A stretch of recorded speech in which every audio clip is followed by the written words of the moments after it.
everybody, it's Matt Michaels here on the biggest bad boys of podcasting. And today I am joined by one fierce MMA, boxing, wrestling, Pitbull loving, Star Wars fan, Danielle Pitbull Cone. How's it going? And who is with you? Right now we have Karma. Thank you so much for having me. I'm so excited to be here. All the way from Vegas, the Vegas bad boys. Let's go. I'm down in Florida, so we have a time difference, but I had my coffee, even though it's pretty late. My 10 p.m. coffee. My 70-pound lap dog, Karma. Yeah. She wanted to be on right before the frame started. What is her breed? She's a pit bull mix. Like my brother thinks she's a pointer mix. I rescued her. I was doing door-to-door sales. I was doing go door-to-door and offer impact windows, roofing, door, like the kitchens, the whole nine. And I saw her. It was in the middle. I don't know if you know anything about the bad neighborhoods in Miami. There's this neighborhood called Opelika. So if you're down here, you know it's like pretty bad neighborhood. Yeah. And to make a long story short, she was tied up to a tree in the backyard, completely like skin and bones. And you could see she's blonde. She was the color. She was the color of the computer. She was gray. She was so dirty. So I asked the owner, like, hey, like, do you want your dog? Like, or do you need help? And they just gave her to me. And I went home with the dog that day. Failed foster. I was supposed to bring her to my shelter, and I ended up keeping her. It's just how it goes with the rescue game. You typically keep all your rescues. No, that's, you know what, and that's something that I've always wondered about, because and it's really also a newer concept of fostering. And I know if I'd start fostering, forget it. It'd be like I'd have 90 pets and be like, we're good. It's hard because it's like, I don't know how people do it with humans, because know it's not going to be you. Like, at least with dogs that could finagle, you could keep the dog, whatever. But like with a human, like, you already know you have a 3 month, and then that kid is being shipped out to California, to Italy. Like, there is no option of, I want to adopt him. It's not your kid. So that's like even more of a heartbreak. Let's go. Yeah, but it's just a gorgeous dog too. It's amazing how you could take someone who is so neglected and then just give them a little love and give them a little nourishment, and they'll be the brightest, happiest pup around. It's amazing. And how long you've been doing it? For like 7 or 8 years now for working at? Yeah, it's going on 6, and this September will be 6 years. And I'm just a volunteer. I used to live in Boca, and that's 40 minutes north of where I live now. And she knows I'm talking about the dog. She's like, thanks, Mom. So I used to live on campus at FAU, and I used to go there every single day. So for the first 2.5 years, I was there every single day. And now I only go on Sundays, sometimes on like Thursdays, but typically once a week. So I started very frequently, and I definitely was like part of the pack, but I never got paid for this. Like, never, ever. I just do it because I love it. And the amount of dogs that I feel like I've helped get adopted it's priceless. So I think not getting paid was the best thing, because you don't feel like it's a job. You definitely don't. You walk in because you want to. Right.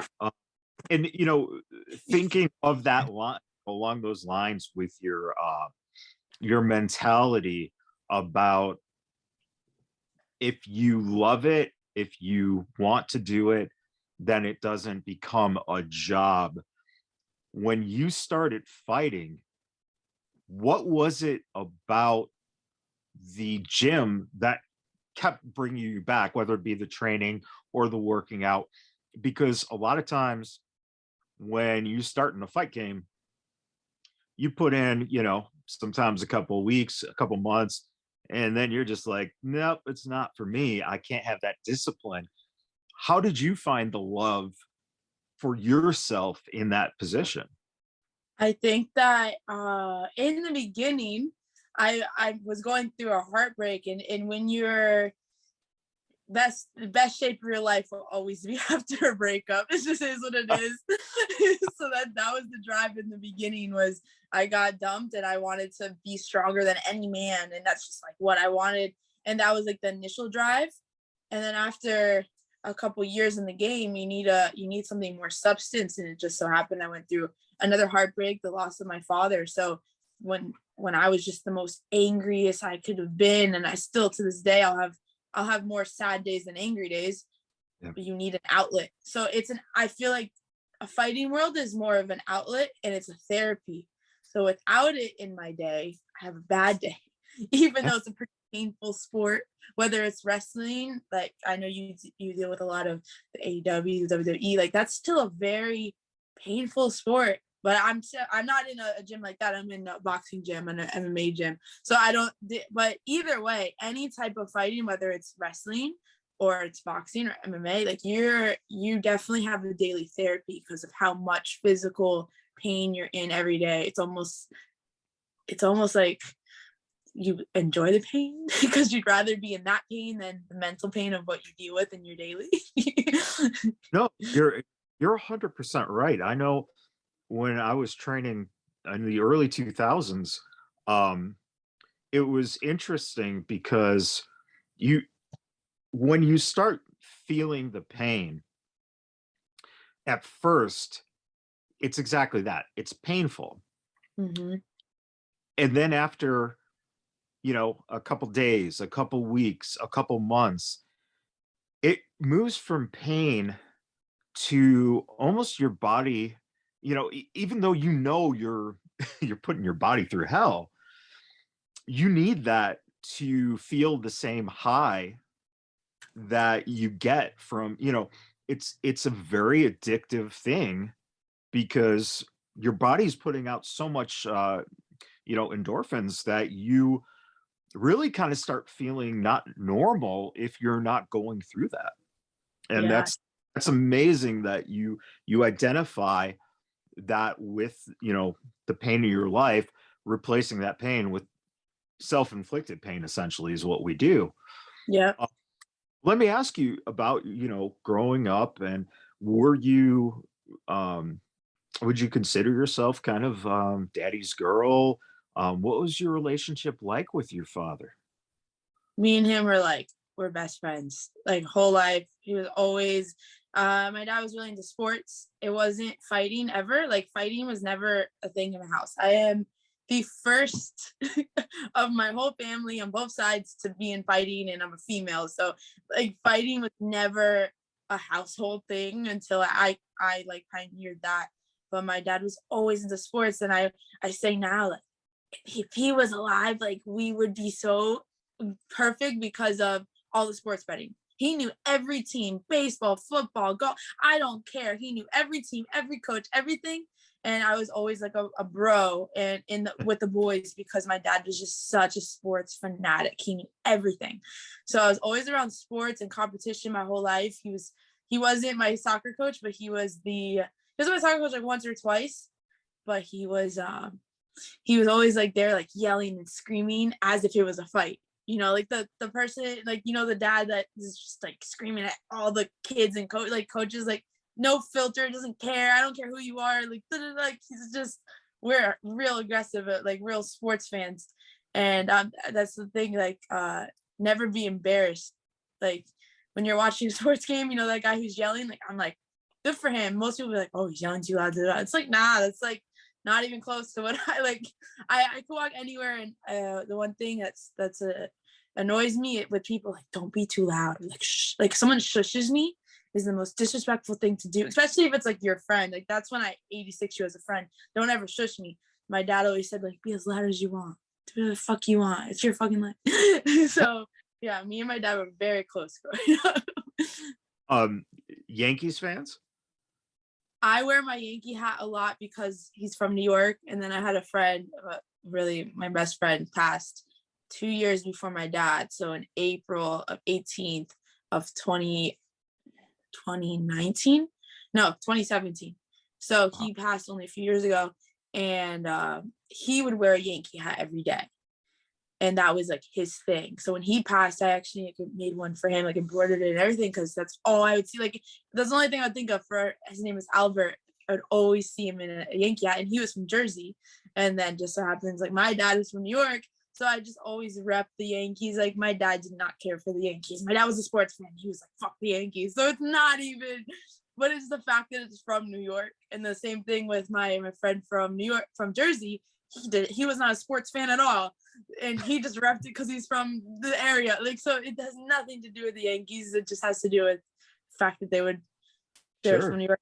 You'd wear. I like the symbol. I like the logo, so I'll rep it all day.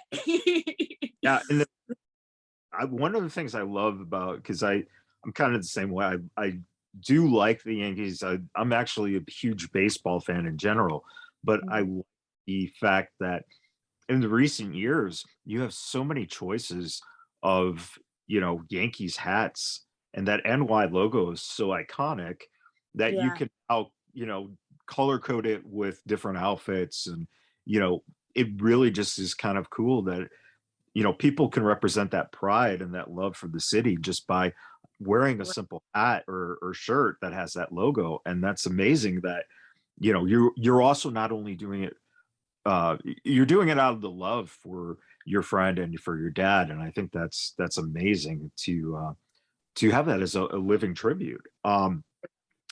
So let's get into a little bit of how you found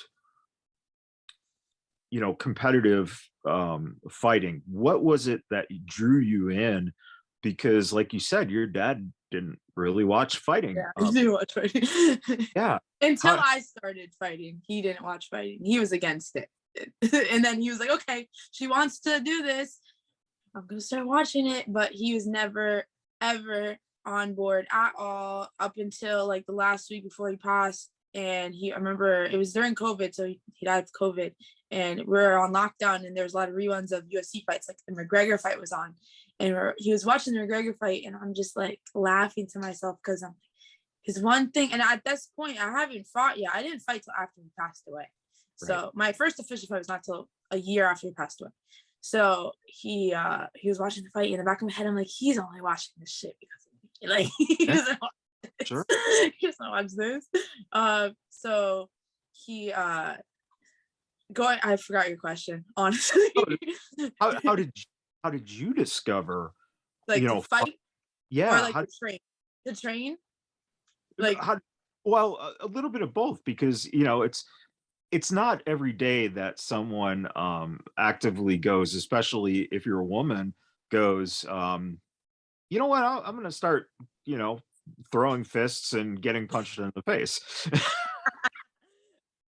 No, 100%. Like initially it was a heartbreak for the reason I started training. And I really just wanted to prove to myself I could be stronger than a man. It was never to compete. It was just to be stronger than.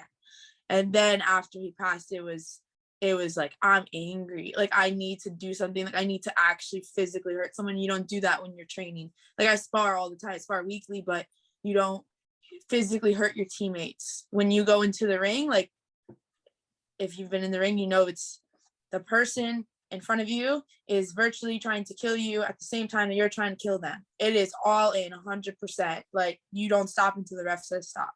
So right. That feeling of caveman, I need to hurt someone, like, and it's so sad, but it's technical. It's a technical skill, but it's still, it's the pain business, is the hurt business. So yeah. I wanted to compete because number one, I'm angry. Like I am not okay that this happened. And I just told myself I'm going to keep his name alive and keep the legacy of Cohen alive. I personally don't want kids. I want as many dogs as possible. I don't want kids. I don't want marriage. I don't want any of that shit. So the only way I'm going to keep my dad's name alive is to do something epic. And it just so happens the most epic thing I could do is to fight. It's wonderful. I just this past week, I had a friend of mine who was on the wrestling team with me when I was young, and we we shared kind of connection through both being Serbian, and I knew his uncle since I was a little guy going to church, and we started wrestling together. And he was one of the strongest kids, man. I mean, the guy was so strong for, being 13, 14, 15 years old. And again, it was, COVID got him, and I couldn't comprehend, and I still can't, the fact that someone so strong um could, lose his life. Yeah. And it's kind of like you said, it's interesting because ironically enough, I was going I was going through very, very mild COVID, very, just like a cold, no big deal. But at the same time, having that feeling of being flushed, fatigued and stuff. And at the same time, and you hit it on the head, angry, just so angry. And it's like, I can't, luckily I'm almost over that hump where I can get into a gym and I can start physically, doing stuff to take out that aggression. But I can totally relate to what you're saying about that line of just needing that outlet for that physicality. Mhm.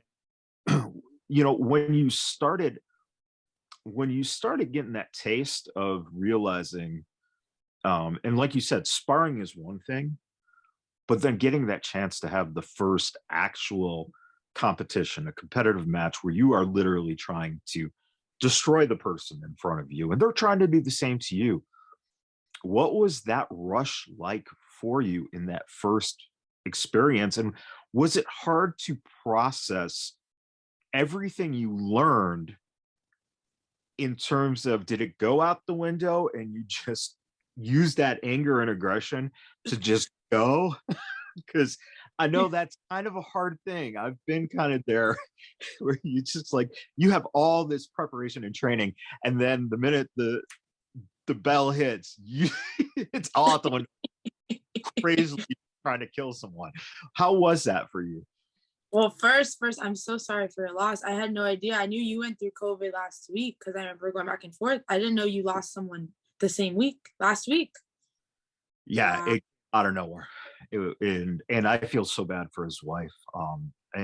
God, yeah, I can only imagine how you feel, losing your father. Yeah. Um, and it's tough. I mean, losing anyone to anything is tough, but to know that, um, again, the strong people, in your life that you look at as a strong person, and they lose their life to something like COVID. It's just, again, Mm, anger. yeah. Yeah. There's no way not to be extremely angry. And it's almost like you don't even have to be angry. You're like, do I be angry at the world, at the health system? Like, what are we? It that's the one thing that like sucks the most, is not knowing what to be angry at. Like in the moment, I remember my first competition was, I wouldn't say it was my first fight, it was my first jujitsu competition. That was a couple years back. That was like 2019. And I did have to fight above my weight class. Okay. I had to fight. Back then, I was like walking around at like 130. So I fought a 160. Okay. In a gi match, white belt, yeah, I'm talking like 3 or 4 weight classes on top of me, because it's in jiu-jitsu is 5 pound, 5 pound, 5 pound. Like this is like definitely you're jumping weight classes. And then for the no gi match, I fought a blue belt. So for the, I think, what was it? No gi was first. No gi was first. Okay. You walk in, and when I say, like, you are definitely like, MMA is one thing, boxing and fighting is one thing. A grappling match, and you know this from wrestling, it is that caveman feeling of, I am going to hurt you. I'm gonna grab, because it's all grabbing. It's Yep. not like jab, you can get in, get out, foot. No. You are going in, falls to the wall. So I do remember my first match. I definitely, I saw red. I saw red. Everything, just how you said, everything went out the window. I just remember just seeing red with this girl, and I was not supposed to win. I am a white belt. She is a experienced blue belt. She was taller than me. That was insane. I ended up winning the fight. She got no points on me. I rocked the whole thing. But in the moment, so many things that you don't realize until you get experience, which is so important. Now I understand why you should have a longer amateur career or more experience, because one of the main things, you lose sense of time. Yes. So it's 3 minutes. Your time is non-existent. That was the longest 3 minutes of my life. Nor did I know that there was a clock that was just right there. I could have looked at any time. I had no idea. So like just things like the littlest things you would think would be no big deal that you don't know unless you've been. So at the just to see how red I was seeing at the very end of the match, the last like 40 seconds, I have no idea I'm winning because I didn't know you could see the points. I had no idea what time it was. It felt like 30 minutes of your life when you see red like that. And I just remember at the end, I grabbed the girl.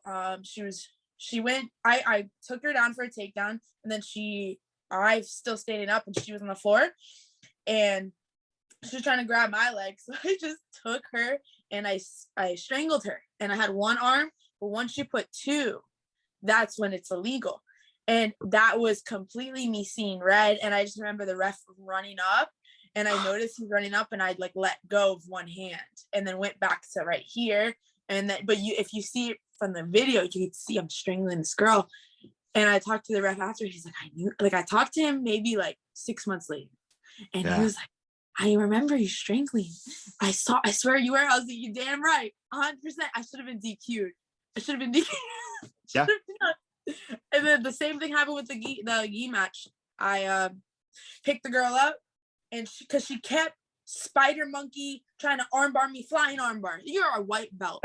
Sure. A white belt. She went for a flying armbar like 7 times, and on the 7th time, I was like, she went for the flying armbar, and I just because I have to hold you back. I just let go, and she dropped on her head, and the medic came, and they ended the fight. But I won both matches. 100% fight or flight. You see red, and this is my 3rd fight.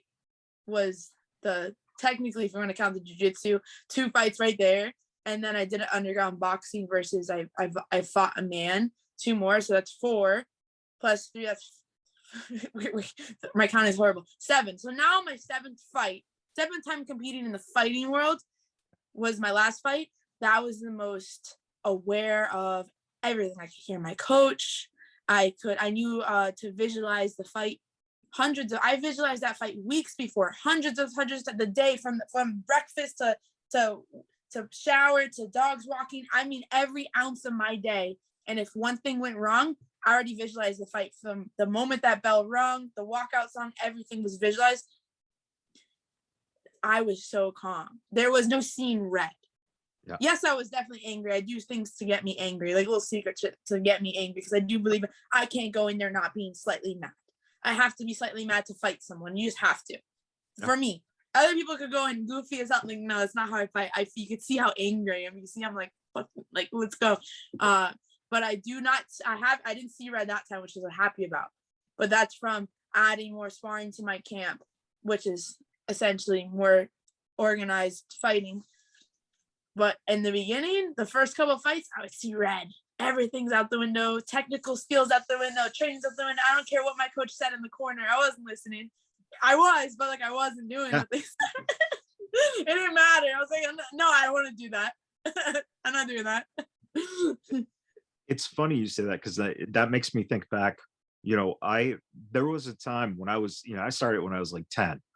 And when you're 10, 11 years old, you're doing it because you've seen pro wrestling on TV, and it's like, oh, the only outlet for you at that time in the 80s was, getting on the mat and grappling.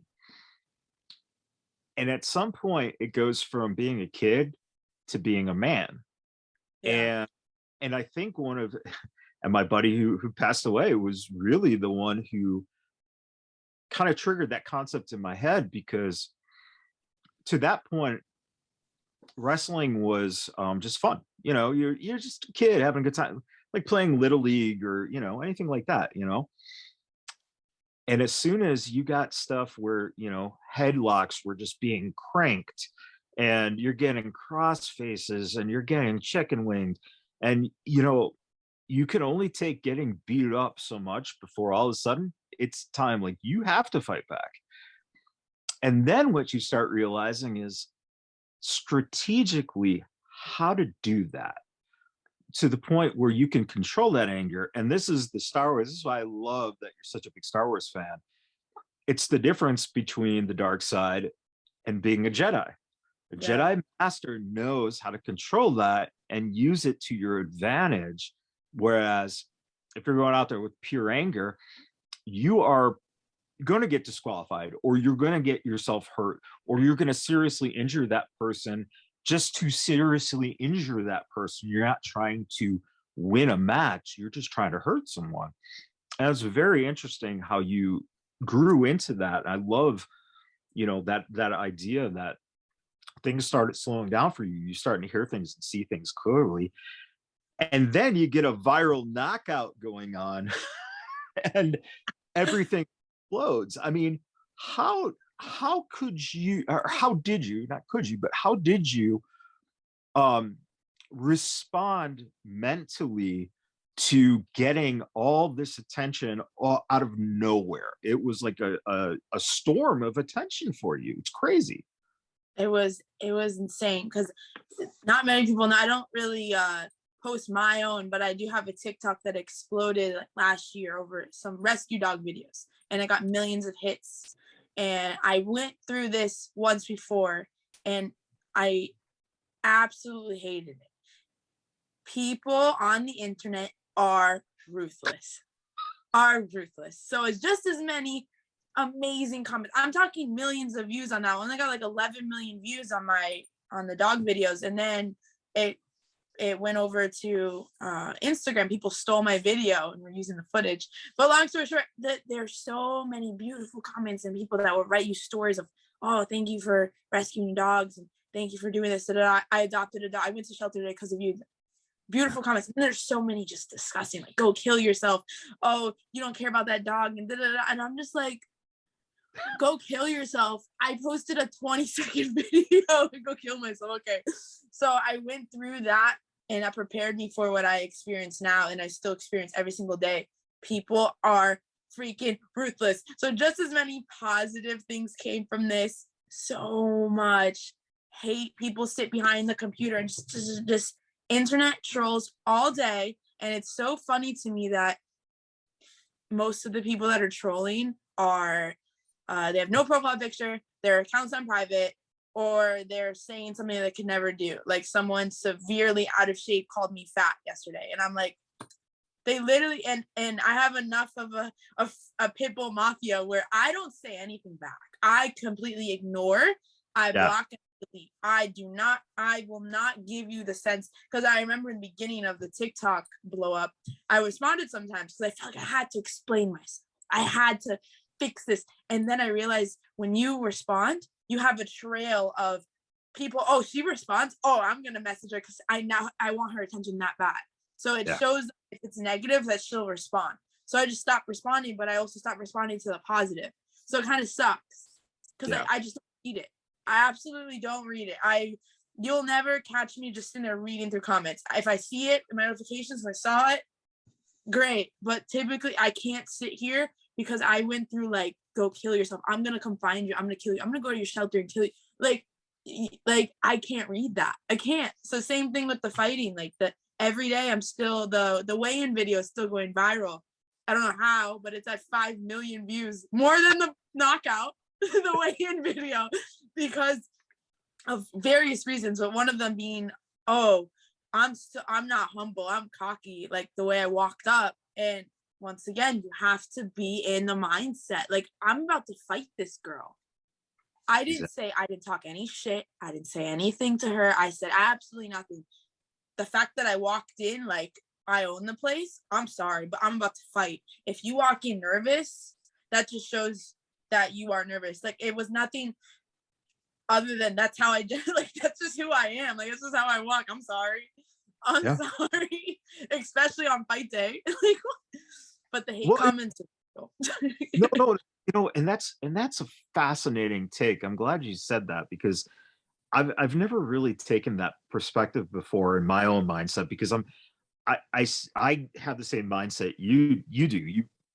You have to be totally focused and in this zone because of the fact that this is serious. And I don't I what makes me so mad is that people don't realize that from the minute you walk into a weigh-in until the minute that the match is over, Yeah. that time frame of that 24 hours is probably the most anxiety ridden 24 hours of your life Yeah. because you're battling you're all the preparation, you're battling having to had make sure you make the weight, which is a tough thing in itself to lead up to.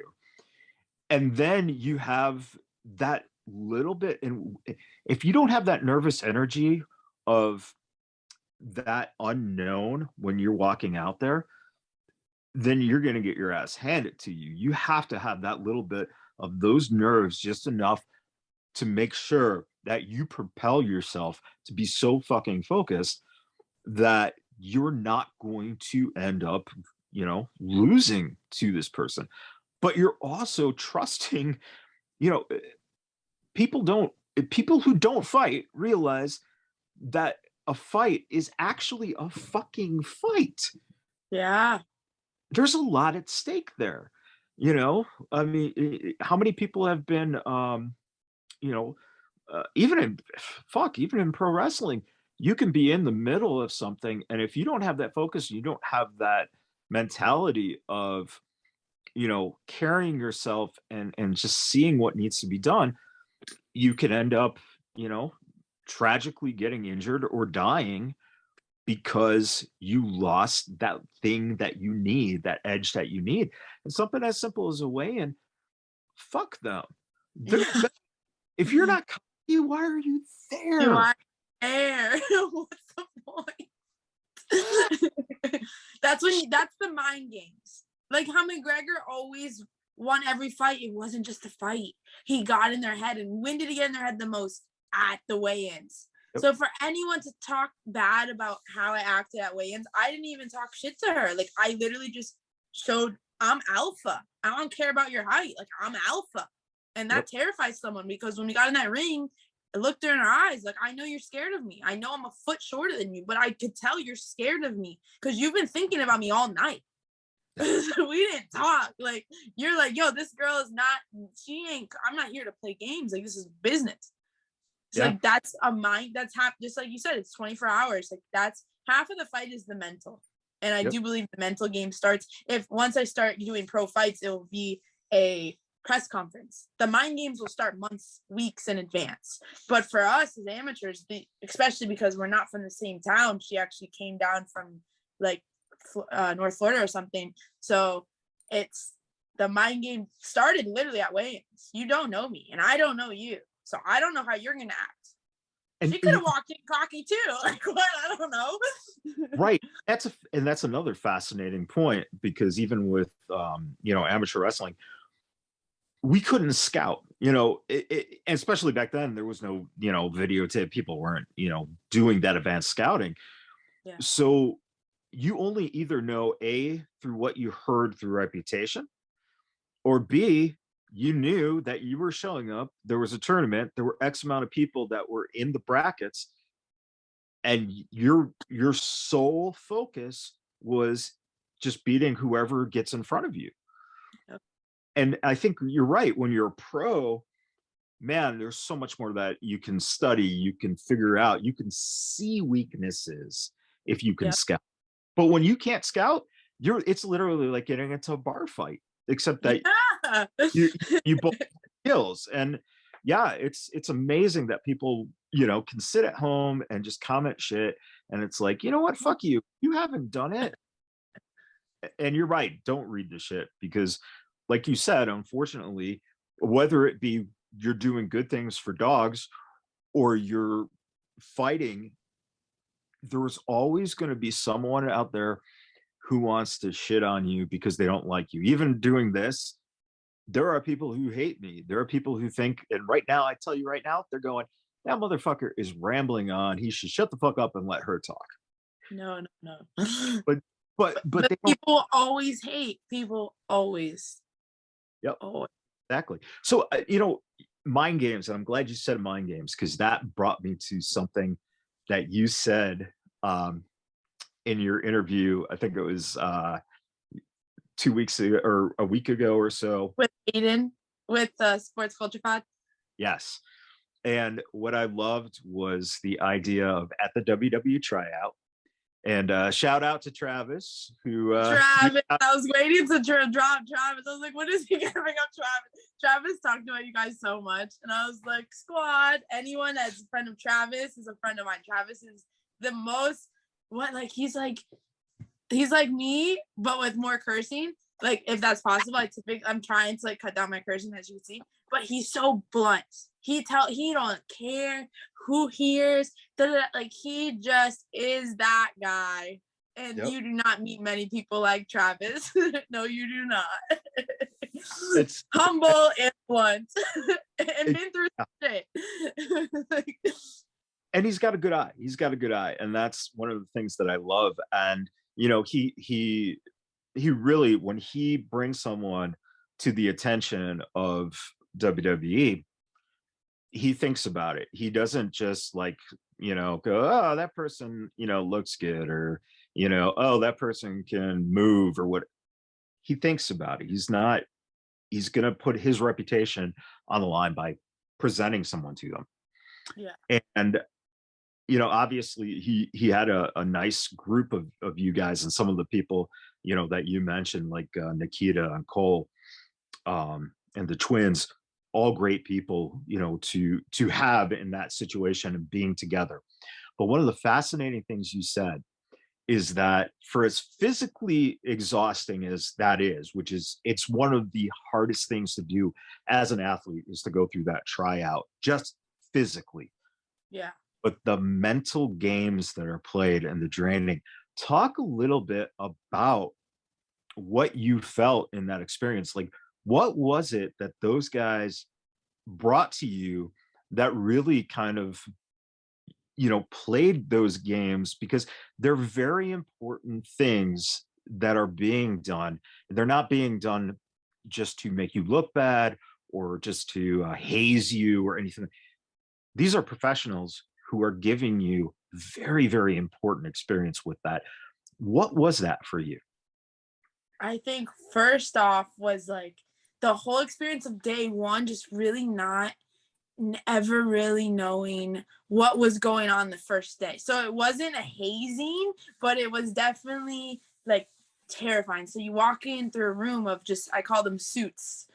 So you walk into a room of suits, and then which is all obviously the professionals of WWE, the men that make the decisions, and then all of the WWE coaches that you just have watched so many videos on, and just oh my God, Matt Bloom, to see him in real life was just you are 20 feet taller than what I have ever expected. That man is so tall. And just everything, it was so professional. So you're walking in as you feel like a freshman walking into orientation. That's what it feels like. Yeah. You walk in and you're all in your uniform, and we're all just what's going on? And for the first day, all we did was, for the first 4 hours, was physicals, which took 20 minutes each, and then 20-30 minutes each. And the next thing, if you weren't doing physical, you're doing a photo shoot. And we did nothing other than that for 4 hours. But imagine this, while we're doing that, all the suits and the professionals, they're in the corner, watching. Why? Because they're watching to see, do we sit on our phone? We have 4 hours to basically kind of chill, right? Are you on your phone? Are you talking to other teammates? Are you talking to the suits? Are you trying to exert yourself? Are you in the corner? Did you go outside to smoke a cigarette? They are watching obviously, I mean, I would hope that no one was smoking cigarettes if you got invited. But they were watching everything you did, and you just don't know if they were just watching because they were bored, or they didn't have anything to do either, which they definitely we're not bored. These people are not bored people. They were not on their phones either. Like, so there was just a mental game of, what do I do for 4 hours? Like, we didn't even know it was going to be 4 hours long. It just happened to be, like, I remember looking back at the time, I didn't take my phone out. I left my phone in my bag for all 3 days. Nobody, I was ghost. I was off grid. Nobody even knew I was there. It was a very secret tryout. Nobody's supposed to know. So, like, but there was people in the tryout that had their phone in their pocket the whole time. I am 100% positive that they noticed. 100% positive they noticed. So, like, that day one was such a mental game of, like, you don't know when you're up next for the physical. And by the way, the physical was no joke. That was not like an annual physical. That is, they're trying to test every joint in your body, trying to see if you've been concussed before, which for me was like, I'm good. I have never been knocked out. I'm okay. But other people have had concussions. They 86, like 4 people on day one. Sure. That means they couldn't do anything because of how strenuous that physical was, that they were like, you could stay for the tryouts, but you will not do anything physical. And half the tryout is physical. So day one was just complete and utter mind game of, you are being watched. You are 100% being watched. And you don't know, like, I knew some of the suits. You do not know who was really making those decisions, though. You don't know who anyone really was. You could be a suit, but you're not really a suit. You just wear a suit today. I don't know. So day one was completely an utter mind game. Day 2 and 3 was a lot of working out, but same concept of, you're a fish in a fishbowl and you're being watched. So that was the real mental game, is like, you don't know who's watching at any given moment. There was Zoom pads. There was iPads that were set up so professionally, and someone was watching you too from a remote location. There was cameras everywhere. Like, you do not know who's watching you. So everything you did was watched. Like, I'm sure there was cameras everywhere, and I'm sure of it, 100% sure of it. And good for them. They should know exactly what we're doing. Yeah. And then the mental game of, you had to get in front of camera a few times and do promos, and you're not doing it in front of nobody. You're doing it once again in front of the suits, and it was recorded. So just the mental game of, like, you don't know who's watching. You don't know who's making decisions. You don't get to speak with someone and say, why did I didn't get the tryout? Why didn't I get it? Like, they didn't even tell us till a week after. Yeah. Just so many mental games that you go through, and you're just like, oh my God, did I ruin my opportunity? Oh my God, I tumbled the wrong way and someone yelled at me. Or you get up on none of us were wrestlers. Absolutely none of us. There was like 3, Nikita, the Renegade Twins, a few of the guys, Mother Lover, he was so funny. Mother Lovin, you'll never forget him. But there's everyone else is a D1 athlete. So I'm talking NFL. They were just in the NFL, got cut because of COVID. They're going into the NFL and deciding what they're gonna do, or they're going to Olympics because of poll voting. They're going to track D1. Everyone's a D1 athlete, and then there's me. I am a MMA amateur fighter who won Golden Gloves and got a cool knockout. But, like, humbly, I ain't shit. I absolutely am not. I'm a nobody. I finished college. I have my bachelor's degree. At the end of the day, I was not a D1 athlete, though. So I was definitely, on paper, the bottom.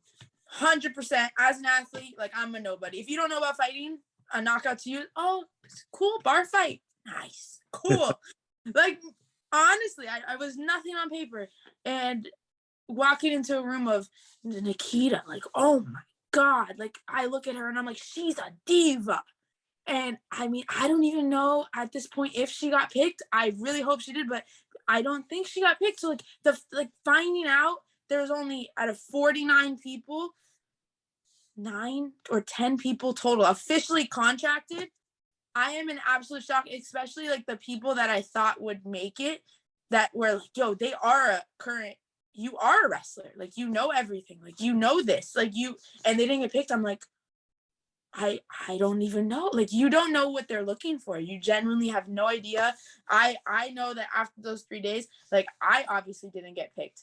I did, like, heartbroken. I'm talking like 3 days of crying in my room. Like, I am so heartbroken. I called Travis crying, and I just like, I want this so bad. I didn't realize how bad I wanted it until you get there and you realize, oh my God, this is the funnest experience ever. and I didn't get picked, and I still want to be in WWE so bad. And now I just know the only way to get there is keep pushing, and hopefully I can build my fighting accolades where they see, okay, on paper she is on she's fighting professional athletes now. She has her WBC belt. She is Golden Glove champion. She's national champion. Okay, she on paper she's good, and she was good at the wrestling. But we have a very short window because I know they have an age gap we're working with. So I'm kind of rushing. So I don't know if it will ever happen, but it's definitely like I'm not with it. Well, but and that's a very fair point, because that's very new. It's not something that's always been like that. And I think, to put you at ease too, what's interesting about this is I don't think that they necessarily know what they're looking for until they see someone and just go, yeah, let's try this person. Yeah. Because they really are. And I think wrestling fans really don't understand that process, that we're talking about something right now because of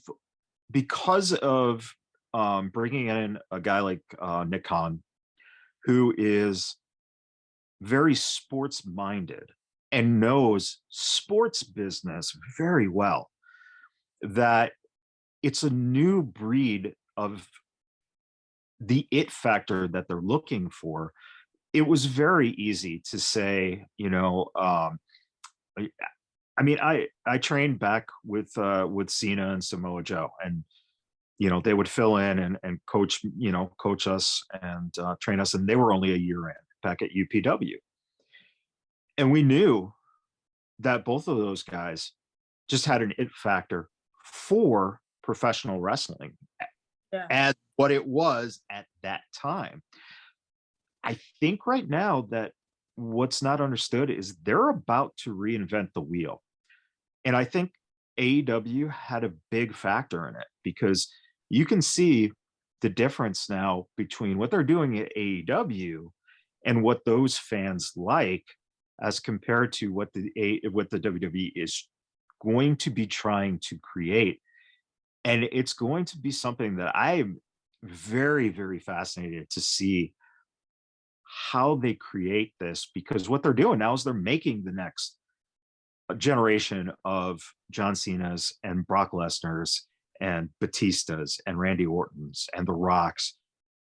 And it's a different mold. And it's fabulous to see, what your guys' perspective is as people who got an opportunity, also as people who didn't have the wrestling experience versus those who have the wrestling experience.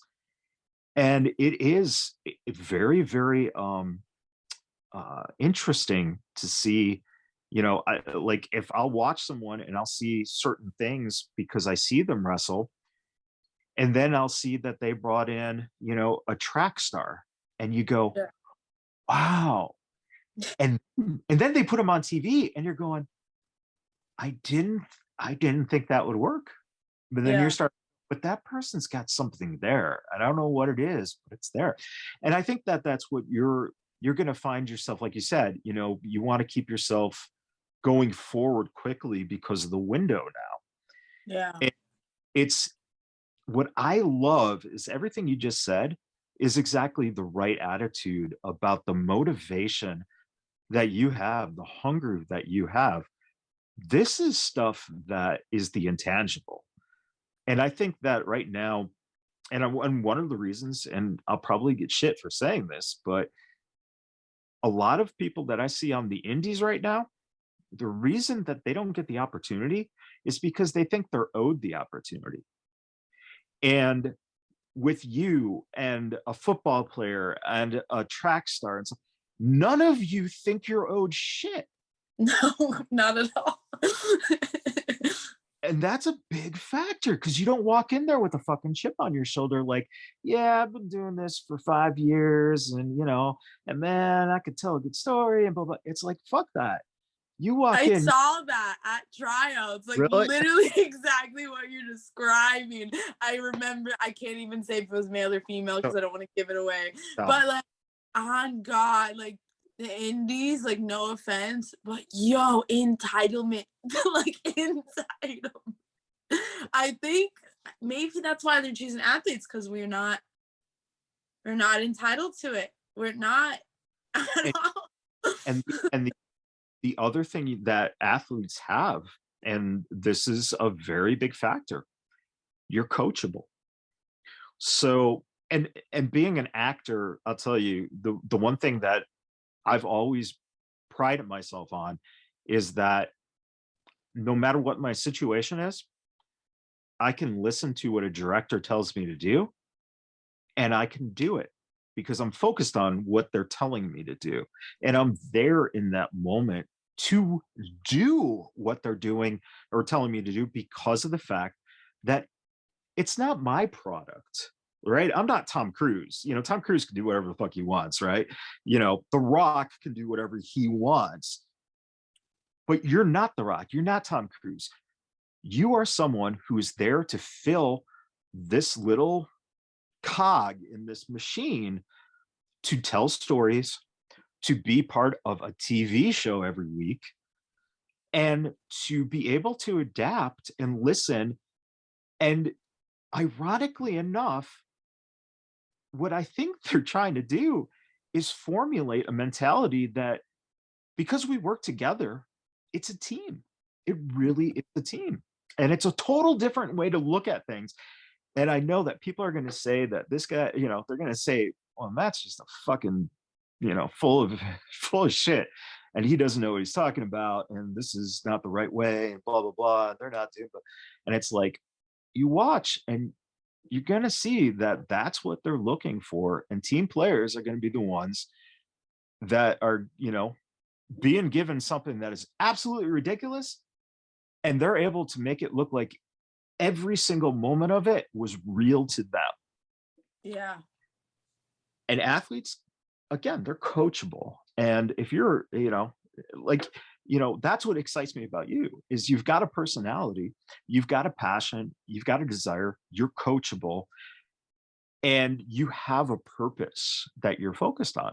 And I love that. And I think it comes through in your work. I think that regardless if it's, in pro wrestling, but I think you're going to end up just kicking some ass over the next 3 years to no end, man, which is phenomenally exciting because that the one thing you don't want to go out there and do is look stupid.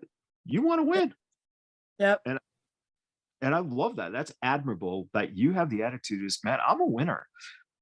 You're not egotistical.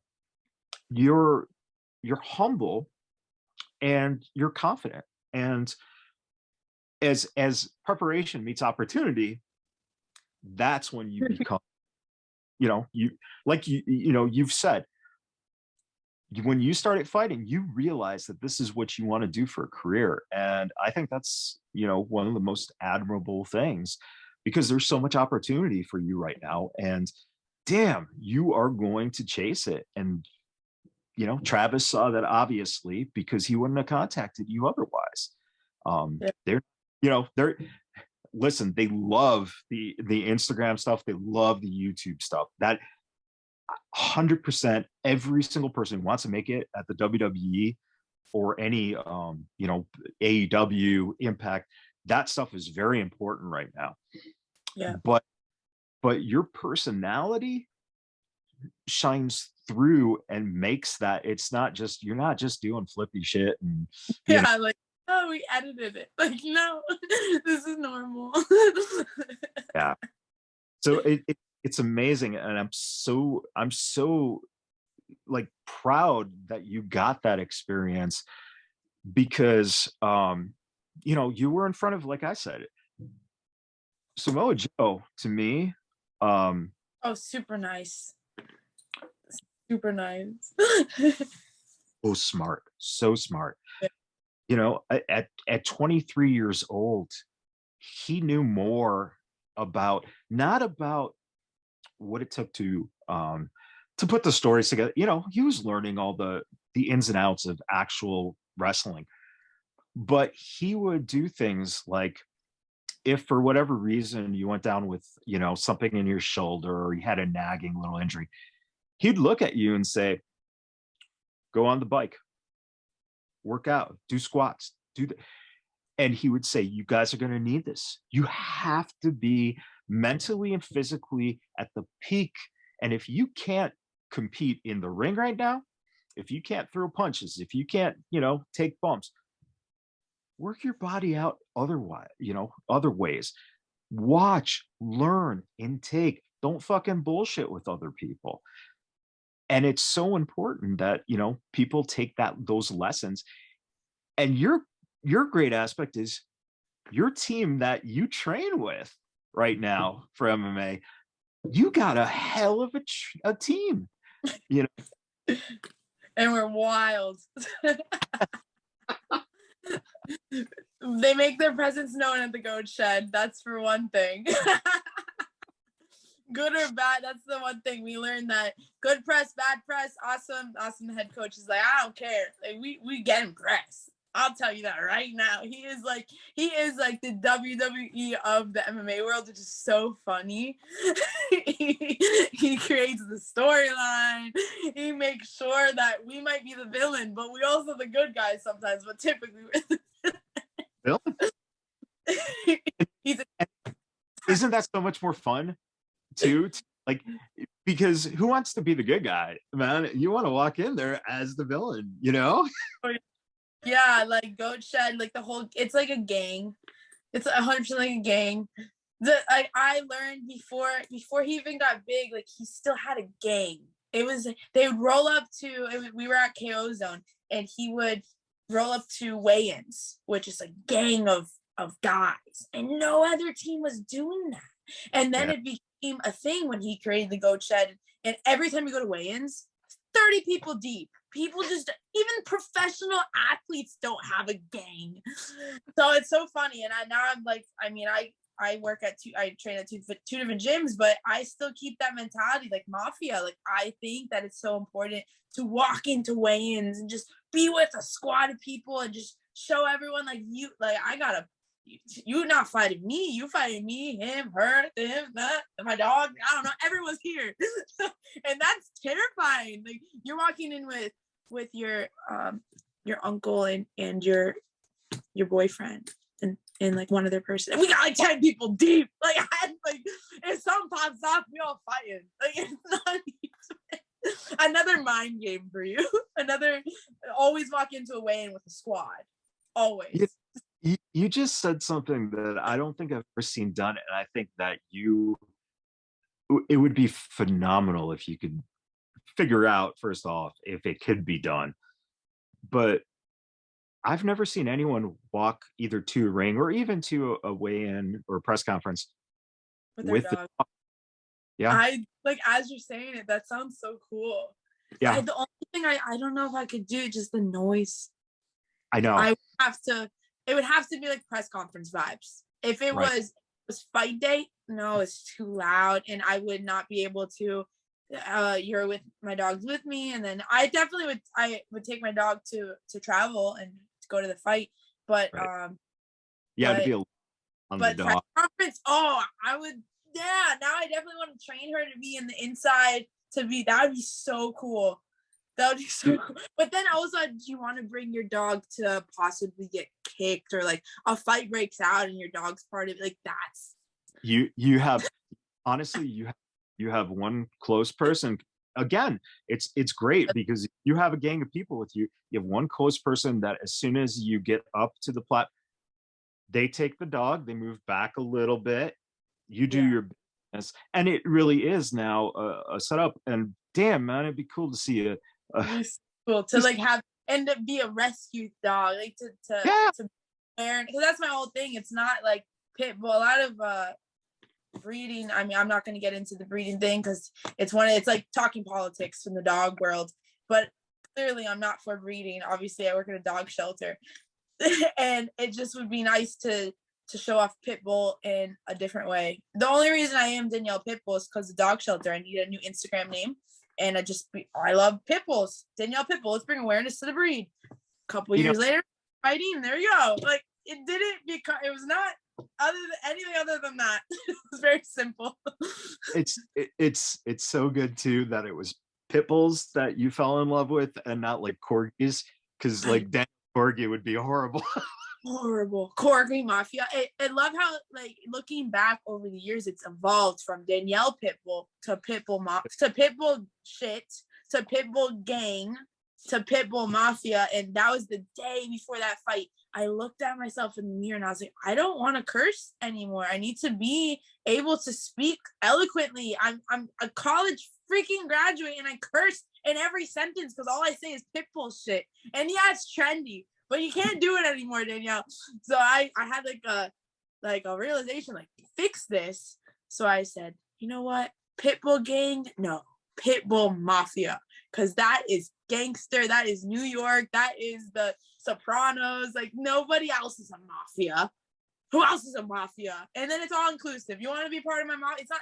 That's the thing. It's not. You know this. Fighting's not a one. It is me versus her. It's one-on-one. But it's not the whole fight camp. I have a strength coach. I have a boxing coach. I have another boxing coach. I have an MMA coach. I have a weight cut specialist. I have like my homies. Like, you have so many people. It is a solo sport, but it's not. So I do believe everyone in my team is not a team. We're now a mafia. Now we're family. People say that family, nah, mafia. That's it. And if anyone steals it from me, you'll know. I don't know any. That's the one thing about what I do. I don't. If I do it, it's unintentional. I have not used someone else's blueprint to get to this. So like everything I'm doing is very different. So some people love it, some people hate it. But either way, if you ever start seeing mafia from the fighting world,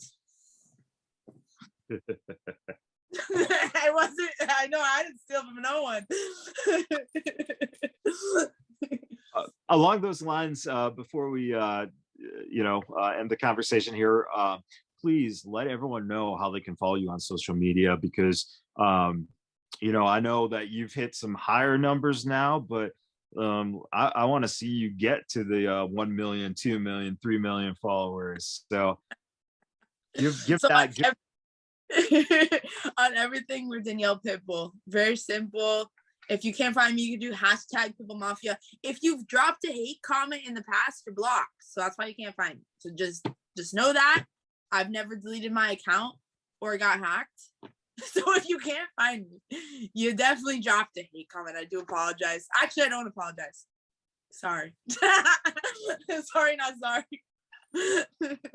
You don't have to apologize, because if someone's a dick, they deserve, they're not there to support you. They're there to agitate, and that's not cool. And I think that, with your personality, with your drive and stuff, the last thing you need is people to just start shit because they can't, or they're jealous, or they just, have a negative personality and look at a life through those lens. Screw them. And you're going to be experiencing this kind of following for the rest of your life, man. And the last thing you need is people to be out there just trying to cut you down for who you are. And that's the one thing that I hope everyone takes away from this, is that you can tell when someone is full of shit, and then you can tell that you are not one of those people, that you are genuine and true. And it's exciting, and I can't wait to see how your career grows and what direction your career ends up taking you. It's going to be just phenomenally exciting to see you, elevate the Pitbull Mafia to now you're part of it. The biggest bad boys are part of the Pitbull Mafia. You have been, what do you call it? Not indicted. That's so bad. You have been knighted. You have been knighted into the Pitbull Mafia. That's what we're using now. Kings, queens, mafia. It's just put it all together. You know, the funniest thing is that unfortunately, if you're part of a mafia, you probably have been indicted at some point. That's true. I've been watching a lot of Blacklist lately. I've binging, so my vocabulary is very gangster in the best way. I want to be Reddington of the fight world. I want to be able to wear the hat and the suit. Dude, pimping it out. I love it. I love it. All right, everyone. Thank you for tuning in. And again, follow Danielle. There are bigger and better things on the horizon every single day with her, and a very, very entertaining watch on Instagram. You start scrolling through, and the next thing you know, oh my God, it's like you start seeing, you see some fight stuff, and it's like, oh yeah, this is cool. And then all of a sudden you start seeing these adorable dogs, and you're like, oh man, your heart starts melting. And then all of a sudden it's like working out like a monster. It's like with Dennis. Oh, it's funny. I mean, seriously, I was sitting there and I'm just like, I look up and I'm like, oh shit, I just spent 40 minutes just I'm stuck. I'm in the matrix. Yeah. All right, everyone, thank you for tuning in, and we'll see you guys next time.